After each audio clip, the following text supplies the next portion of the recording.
All right, gentlemen. So we had a few technical problems last week. We weren't able to, unfortunately, stream or record session 9. So we're going to go through the recap. I'll make some stops as we go through if you guys want to add any detail from your notes. And I'll just start off. So session 9.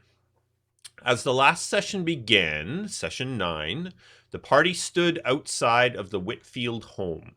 After several failed attempts to get Milena Whitfield to open the door, the party noticed that smoke was beginning to come out of the rafters.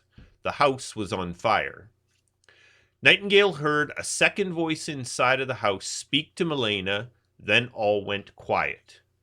As the party tried to determine if Milena was escaping the house, they were attacked by 5 dooms. The party did very well at holding their own against the attackers, but were still relieved to see 4 vanguard knights come galloping up the road towards the house. The remaining dooms tried to run, but were quickly captured by the knights. A search of the area showed no signs of Milena or the other person that was in the house with her. The knights relayed that they had spoken to Alanon and Brash at Tianchar Winery and were dispatched to check on the party. During this conversation, the knights revealed that they were in the process of setting up camp at the winery. Anything to add there? Pretty much the way you remember it? Pretty much the way I remember it, yes. Yes. All right. Except I was a little more heroic. I was much more heroic. I think Douglan stood off at least 20 guards, right? I recall it must have been at least 20. Yeah, his vision's getting kind of double, triple it definitely now. is. Okay, so with things under control at the Whitfields, the party rode back to Tianchar Winery with 2 of the knights while the other 2 watched over the area. Upon arrival, the party met with Barlor Norwood, the captain of the guard assigned to Tianchar Winery. Barlor explained that the Vanguard High Command had decided to give protection to the winery until they could better understand the threat the Dooms and the Gath presented and what needed to be done to control the situation.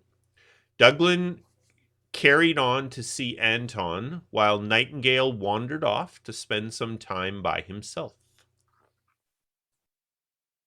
And I believe that Nightingale was practicing with his new whip. Yes. He didn't take out an eye, so that's a good start. All right. Douglan spoke with Anton about what had happened over the past weeks, looking for assurance from him that there would be no more lies. Anton promised there would only be truth going forward and that he had never wanted to lie. Douglan informed Anton that Nightingale and he would begin their travels into the wilds to acquire the sickle of the harvest moon the next morning. Anton asked to meet with them in the morning before they left to discuss their travel plans. As Douglan prepared to leave, Thungus Stonebrow asked to speak with Douglan. He told him that earlier in the day, 2 of his men were at the Broken Flagon and had overheard 2 half-orcs asking about Douglan, Corvus, Nightingale, Corey, and Bashir. Thungus's men believed that the 2 were bounty hunters. Douglan spoke to Nightingale about the news. They decided that this reinforced their need to depart for the wilds and retired for the night. Anything else you want to add in there, boys? Yeah, I believe Nightingale was really concerned that these 2 half-orcs were looking for Douglan. Yes. Yes, it's very strange. Did we mention the gifts? They're coming. Okay. In the morning, Anton relayed to the party that they had received a message earlier in the morning. The message was from Alanon and Brash, stating that they had decided to carry on to the kingdom of Alagon to see if they could find more of the men who had attacked Brash's village. Anton asked the party to accompany him to one of the wine cellars. There he brought them into a secret room where he suggested that they travel to Vargas by boat, and once there, secure passage on an airship to Cold Horn deep in the wilds. He gave Douglan an adamantine breastplate that his wife had made for him, and he gave Nightingale a rod of healing to help ensure that the two came back from the wilds alive. The party then departed for the city of Evendor to finish up with some business before securing passage by boat to Vargas. So far, so good. It was a big show, lots to cover here. All right. So in the city of Evendor, the party first visited with Rainier Alduin in the Vanguard Keep. The party updated Rainier on what had happened at the Whitfields, most of which he had already been informed of. Rainier told the party that Duran and the other Doom had been transported to the Vanguard High Command in the city of Alagon. He did not know what would happen to them after that. Nightingale asked if Rainier had a way that the party could keep in touch with him during their travels into the wilds. Rainier informed the party that they could speak with the Vanguard anywhere and the message would be relayed to him. He promised that if the party returned in the morning, he would provide them with a token that would ensure that the Vanguard would always assist them. Nightingale inquired if the Vanguard knew anything further about the concerns with King and Queen Evendor. He did not, but he was interested to learn more to see if they could help. The party agreed to speak with Lord Felmorn Riovar to see if they could find out more and relay it back to Rainier. All good? That sounds good. Sounds All about right. right. Next, the party traveled to the Watchtower Theater to speak with Starling and Wren. Starling updated Nightingale on their conversations with the Penumbra College. The Penumbra College informed Starling that they would be sending 2 sparrows to evaluate the threat at Tianchar Winery, and that Nightingale should pursue finding the sickle that Anton needed. While there, Nightingale and Douglan donned disguises to help avoid the bounty hunters that Thungus had warned them about. Starling and Wren promised to send decoys to the Broken Flagon to help draw the bounty hunters off the trail.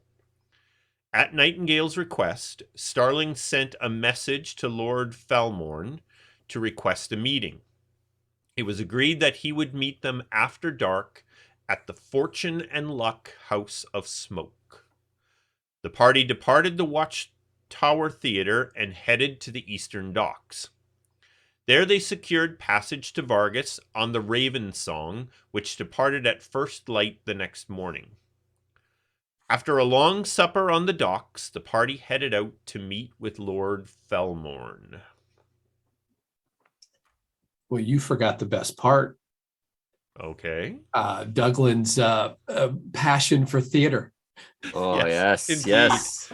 Indeed. Jesper Penniless. Jesper Penniless was enamored with the theater.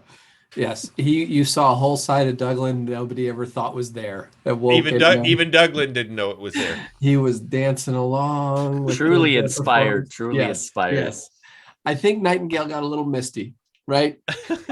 It did bring tears to his eyes, but probably not for that reason. Yeah, there were tears of laughter. Yes. Oh, all right. At the Fortune. Oh, go ahead. Sorry, just to mention that at the Fortune and Luck House of Smoke, we met Elos Brashbelly, which was the owner. I'm just about to get into that. Oh, well, there. So, at the Fortune and Luck House of Smoke, the party met Elok Brushbelly, the proprietor of the business, who made the two very much at home with fine tobacco and expensive brandy. As promised, Lord Felmorn was waiting for them. He told the party that he was struggling to understand what was happening at the castle. Things were very tense since the assassination attempt. an attempt that he still knew very little about. He did not want Douglan or the Vanguard to get involved at this point. He just wanted them to know what he was working on in case anything should happen to him. After a few hours of discussion and laughs about the old days, Douglan and Nightingale departed to find accommodations for the night. And that is where we ended session 9. Any other details you want to throw in there, boys? Rathus Belfour had negotiated incredible bargains for their trip to, Yes, Vargas. Yes, indeed. Yes, indeed. Okay, then I will put a wrap on this one, and we'll get ourselves ready for session 10. Sorry, folks. It was a good session. You missed out. It was probably the best yet. Tonight's will be better. Yes.